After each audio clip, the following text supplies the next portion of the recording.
Bonjour à tous les 6e A. Aujourd'hui, nous allons finir la séance 1 que nous avons commencée jeudi dernier pour expliquer comment naît la religion juive. Allez hop, on sort le cahier. On sort le livre d'histoire-géographie, page 112, et on sort la trousse. Souvenez-vous, on a vu la semaine dernière donc le peuple hébreu. Les Hébreux sont un peuple de nomades du premier millénaire avant Jésus-Christ et ils sont monolâtres. Les Hébreux se sont installés sur les bords de la mer Méditerranée, sur les bords de la partie orientale de la mer Méditerranée. Et David, un Hébreu, a fondé le premier royaume hébreu vers 1000 avant Jésus-Christ. À la mort de Salomon, fils de David, le royaume hébreu se divise en deux, Israël au nord et le royaume de Juda au sud. Ces deux royaumes sont plutôt bien situés pour les échanges commerciaux puisqu'ils sont au bord de la mer Méditerranée. Mais ils ralentissent le commerce de leurs voisins, l'empire assyrien, un empire polythéiste. Alors, en 722, les Assyriens font la conquête du royaume d'Israël. Et 20 ans plus tard, les Assyriens envahissent Juda, le royaume de Juda, sans réussir à le conquérir.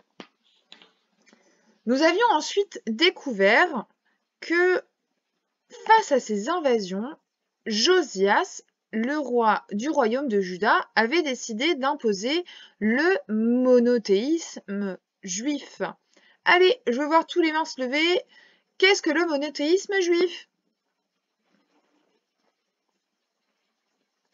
Bonne réponse! Le monothéisme, c'est la croyance en un seul Dieu. Donc, le roi Josias a imposé le monothéisme en faisant quoi?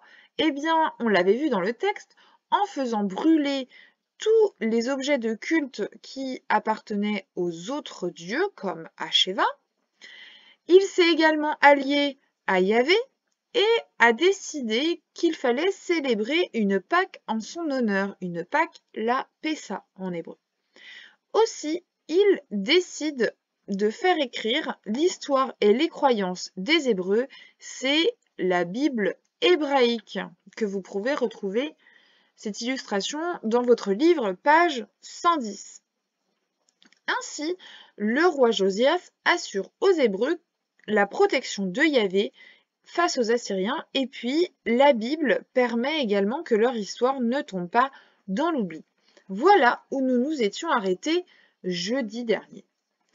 Aujourd'hui, nous allons simplement finir d'expliquer la naissance du monothéisme juif. Et oui, il nous manque une petite partie.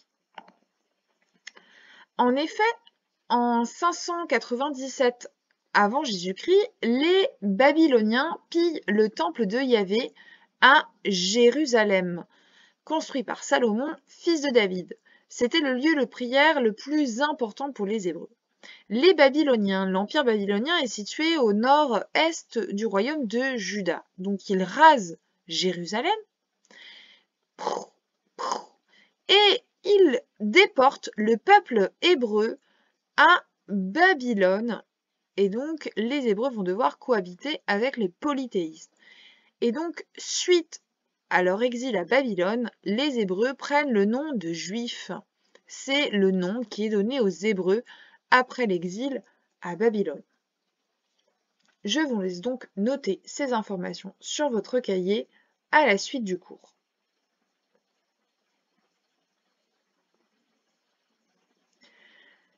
Une fois que vous avez terminé, eh bien, chacun doit faire le bilan de la séance 1. Bilan. Comment naît la religion juive chez les Hébreux? Vous devez faire un bilan en 2 phrases, 4 lignes maximum, au stylo bleu ou au stylo rouge. Il faut donc ne retenir que les informations importantes. Ensuite, chacun vérifie s'il a noté la définition d'un polythéiste, un monothéiste, un hébreu, un juif, la Bible hébraïque. Vous pouvez bien évidemment chacun vous aider de votre livre. Ensuite, pensez à compléter la fiche séquence, qui d'ailleurs peut se télécharger sur la séance du cours École Directe. La fiche séquence, la voici. Il faut donc compléter sur la frise chronologique le petit a, le petit b, le petit c, le petit d, et sur la carte, le petit 1, le petit 2, le petit 3. Le bilan, eh bien, il est à rendre, donc tous les travaux sont à rendre, à prendre en photo sur le cahier et à rendre en ligne le travail directement sur École Directe ou vous l'envoyez par mail à lemoal@ststanislas.net.